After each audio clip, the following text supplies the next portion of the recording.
Hi guys, good morning. Pupunta tayo sa trabaho. Tayo na pag-utusan ng ating boss. So, I'm driving a Mercedes-Benz. Ano, yaman ko no? Ha? Ingit kayo no? Meron ako Mercedes-Benz.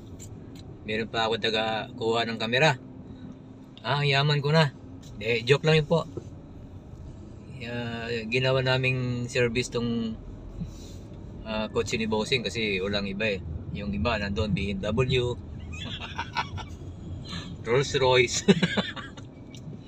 So, Benz yung kinuha ko na ginawa namin service lang namin to pang panglinis ng kondominyo. O di ba? Ang yaman namin ano. Ha? Tsaka pamamalingkin namin, naka-Mercedes kami.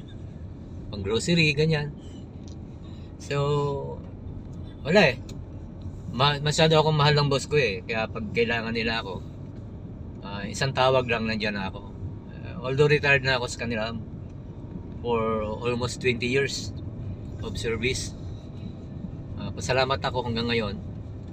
Pinagkakatiwalaan pa rin nila ako. Parang kayo, nagtitiwala kayo sa akin, kaya yung suporta nyo, pinasasalamatan ko yun sa aking channel na naabot ko yung limelight. Ika nga yung tawag nito, yung monetization ko. So, sa mga congratulations din po sa inyo. Maraming salamat sa inyong mga pagpupuyat, pagtulong sa akin. Anong ligaya na kuha mo yung naabot mo yung ang mininiti natin, 'di ba? Yung pangarap, ganyan. Nag-paid off na din po sa wakas yung ating paghihirap, yung pagpupuyat. So, wala eh, ito. Benz ako ngayon. So, masarap masarap na drive pag mga high-end na sasakyan. Dati minamaniyo ko Volvo S80. Doon sa dati kong amo. Masarap mag-drive pag European cars. O, di ba? Naririnig nyo, naririnig yung boses niyan? Yung tunog ng makina? O, di ba? Sarap. O. So, hindi ko na hahabaan. Maraming salamat ulit sa inyo sa pag-support.